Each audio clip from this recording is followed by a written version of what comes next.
Hi guys, I'm here with a train set that I got from Target. It was $35 and it was a really simple put together.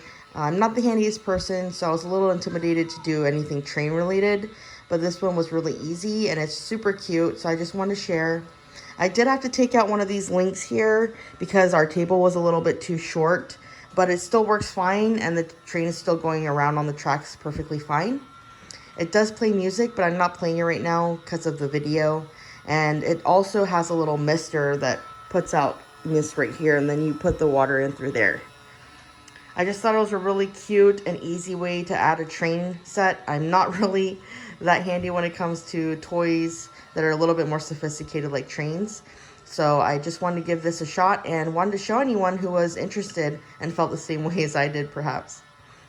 Hope this helps, guys. If it does, give me a like and subscribe. It helps me out a lot, guys. Thanks for watching and have a happy holiday.